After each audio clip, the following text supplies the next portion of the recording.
I, 29M, might have gotten my sister-in-law pregnant after a New Year's Eve hookup. I revealed it at her baby shower and my brother attacked me. Was I wrong? Throwaway because I just imploded my entire family. I don't even know where to start. This feels like the worst kind of fever dream, and yet every part of it is real.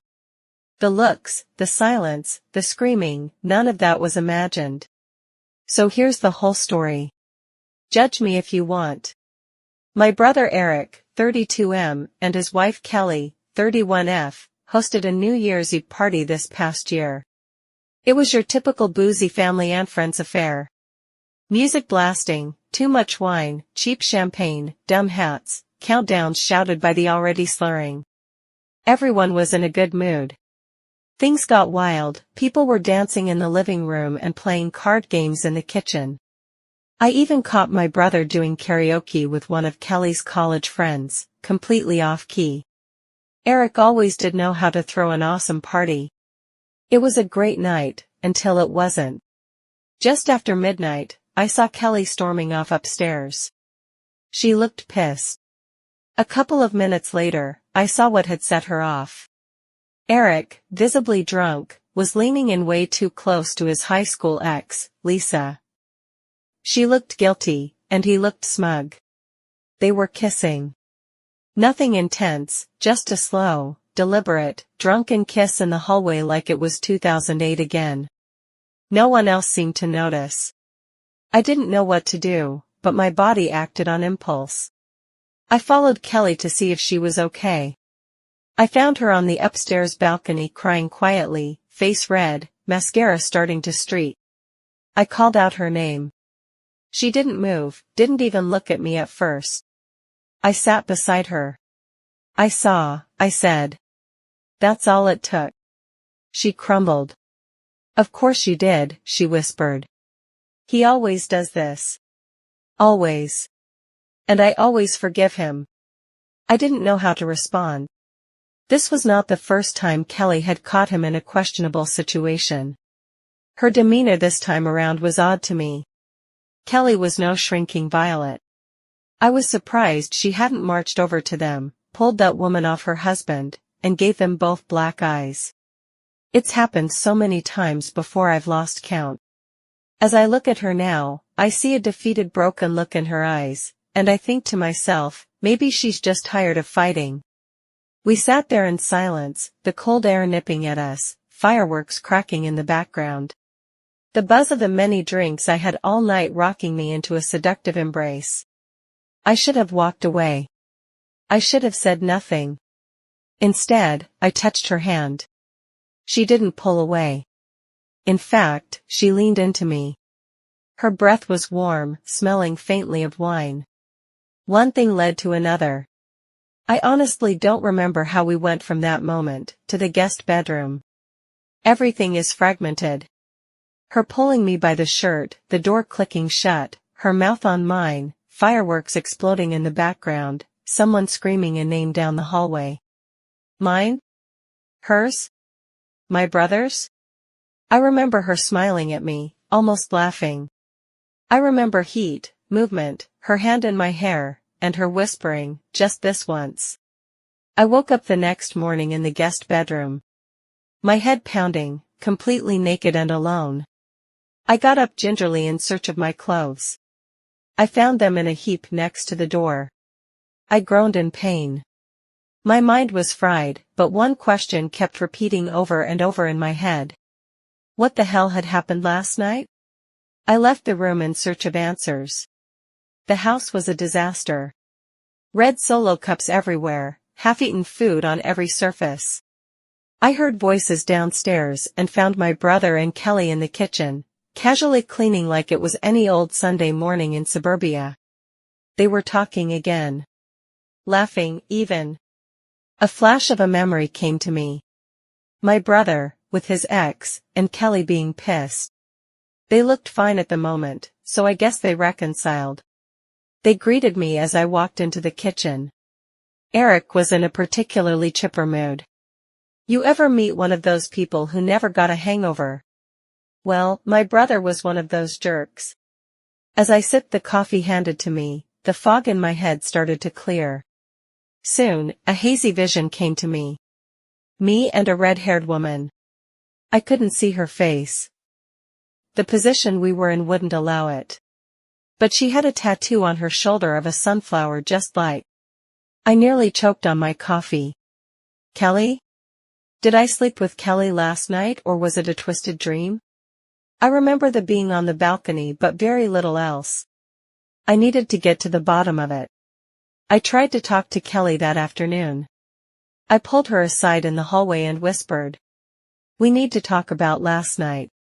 Her face snapped into something unreadable. Part fear, part fury, part guilt. "Nothing happened," she said quickly, eyes darting. "Nothing happened." Got it?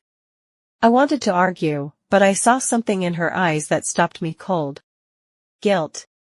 She remembered. And she wanted it buried. Fine, I thought. We pretend nothing happened. And we did. 4 weeks. January passed. February came and went. I threw myself into work, tried to forget that night. I even started dating casually again, went out with a girl from HR a couple of times. But every so often, I'd catch myself looking at Kelly across the room during family dinners. Wondering, did I imagine it all? Then came the surprise announcement. In late March, I got an invitation on Facebook to a celebration party hosted by my brother. No details. Just a time and a place. I figured maybe he got a new job or they were finally buying that house they'd talked about. I wasn't really in the partying mood, but I decided to go out of curiosity. As I walked into their home, I felt my stomach drop. The place was decorated with pastel balloons and streamers, and there were plastic baby bottles as centerpieces on each table around the room. I knew immediately what the celebration was for. Surprise, everyone yelled when the announcement came. Kelly stood beside my brother, beaming. She held up a tiny baby outfit and said, "We're expecting." There was thunderous applause. My brother popped a pricey bottle of champagne. I noticed my mom off to the side crying and hugging my father as he beamed with delight. Eric shouted, "It's our miracle baby." My heart sank at his words. Because here's what only a few people know. When we were kids, my brother had a near-fatal fever. It left him with severe asthma and, according to doctors, an incredibly low fertility rate. I'm talking single-digit %. The family always thought he'd need help conceiving or might never have kids at all. But now, suddenly, Kelly was pregnant? Did it happen naturally? Maybe they did IVF and didn't tell anyone. Could it have happened the same week of the New Year's party? I couldn't stop staring at Kelly. She avoided me all night. She constantly slipped between relatives, hugging friends, laughing way too hard. I tried to talk to her twice, but each time, someone pulled her away. I conceded that tonight wasn't the night to confront her. The rest of the evening was a blur. I mulled around the party deep in thought until it was time to leave. That night, I couldn't sleep. I tossed and turned until almost 2 a.m. Eventually, I reached for my phone and I texted her. "We need to talk." To my surprise, she texted back almost immediately with one word. "Okay." We met 2 days later at a park. We decided to meet underneath a pavilion far from the hustle and bustle of the park. Once we were both settled, I didn't mince words. "I need to know if that baby is mine, Kelly." She went rigid. "It's not." "You're sure?" "Yes." "But you know about his fertility issues." She cut me off. "I don't care. It's his." "You think it is, or you know it is?" She flared. "I know.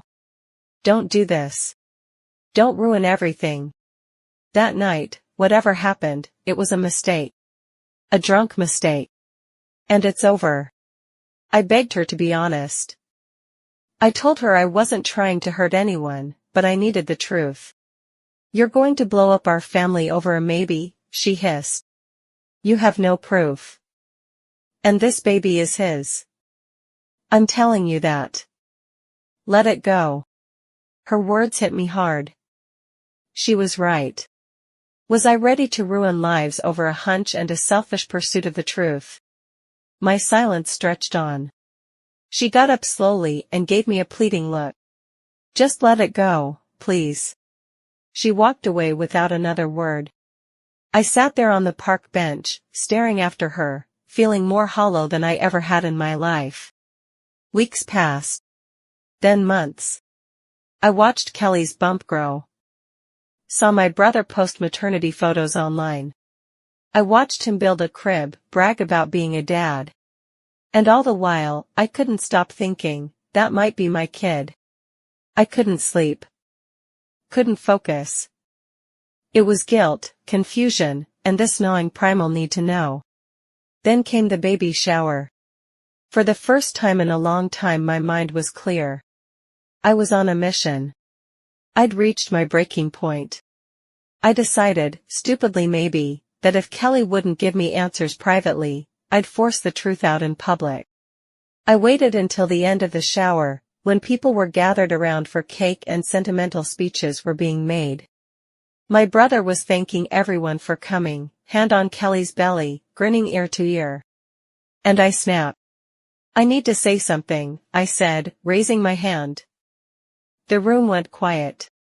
My chest was thundering. I think the baby might be mine. Gasps. Someone dropped their drink. Kelly went pale. My brother blinked like he hadn't heard me right. What? He asked, face a mask of confusion. I cleared my throat and repeated it, louder. We slept together on New Year's. I don't know for sure, but I think this baby might be mine. The room exploded. Eric lunged at me, knocked over 2 chairs and tackled me to the ground. People screamed. My mother was sobbing. Someone pulled him off of me, but not before he got in a few good punches. Before I knew what was going on. Still dazed from the assault, I was being shoved out the door by one of Kelly's brawny cousins. The door slammed after I was unceremoniously pushed to the ground. I got up and tried the door. It was locked. I could hear the commotion going on inside. There was shouting, the sound of things breaking, and crying, lots of crying. I sighed in defeat. I turned and slowly walked to my car. What did I just do? Now I'm sitting in my apartment, bruised, alone, and wondering if I just destroyed everything over a feeling I couldn't prove. Was I wrong? Do I have the right to know if this is my child, even if it wrecks my family? Or did I go too far? Because I think I did. But I also think I couldn't have done anything else. Kelly forced my hand. Edit. No, we didn't use protection. I know I didn't have any on me that night, and I doubt she was in the right state of mind to stop and go get some. Yes, I've asked for a prenatal paternity test. She said no, that it was dangerous. I think she's just stalling. Maybe she doesn't want to know the truth. I don't know what I'm going to do next. Update. So, things did not calm down after the baby shower. Not even close. My original post blew up more than I ever expected. A lot of people were horrified, a lot called me a monster, a homewrecker, a liar, a narcissist. Some people understood why I needed to know. Others said I was just trying to light a match and watch it burn. Honestly, all of those things might be a little bit true. But here's what happened next. My brother left Kelly. He packed a bag the night of the baby shower and left her sitting on the living room floor surrounded by unwrapped presents and crumpled tissue paper. My parents told me later she didn't stop crying for hours. He didn't say a word to her before he left, just walked past her like she didn't exist. I tried to call him. Texted. Emailed. Nothing. Radio silence. Kelly moved in with her parents for a few weeks after that. She reached out to me, only to arrange the DNA test. Eric provided his sample as well. I guess at that point, the doubt had infected everything. Even their strongest moments couldn't stand up to it. The DNA test came back. The baby is in fact Eric's. Not mine. Eric's. I ruined everything. Over a gut feeling. Over a one-night mistake that I should have kept buried in my ribcage. I tore apart my brother's marriage. Made a public scene that people are still whispering about. Turned what should have been the happiest moment of their lives into a courtroom drama. I don't even know how to explain how I felt when I saw the results. There was no relief. No, thank God. Just this heavy, sickening dread. Because in the end, I was wrong. I ruined so many lives for nothing. Our whole family hates him now. They blame him for leaving Kelly while she was pregnant, even though I caused the damage. A few of them know about what happened between me and Kelly, but they still say he should have been the bigger man. That he should have forgiven her. Some even say I seduced her, like she had no agency in it. That part sucks in a different way. My mom won't speak to either of us. My dad only texts one-word replies when I reach out. Holidays are a mess. Our family thread is dead. Kelly won't look at me. And Eric?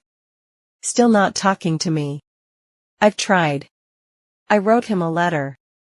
I stood outside his new apartment one night and waited for him to come home. I even tried going through our mutual friends, but he made it very clear he wants nothing to do with me. He changed his number. Blocked me on everything. Kelly had their baby. Eric has been spotted around town with him. Going to the park, getting coffee. People say he looks like a ghost. I lost my brother.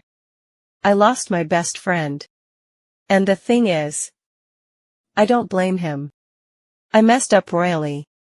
What we did is unforgivable. I hope one day we can move past this and be a family again, but I wouldn't bet on it. I know what you're thinking. That I deserved all this. Maybe I do. But I'm not writing this for pity. I'm writing it because I still believe I did what I had to do. I couldn't live with the doubt. I couldn't sleep. I couldn't look in the mirror without wondering if I had a son out there who didn't know me. I needed the truth. And now I have it. It sucks. All of this sucks. But I know now. I know for sure. And sometimes, that has to be enough. Even if it costs you everything.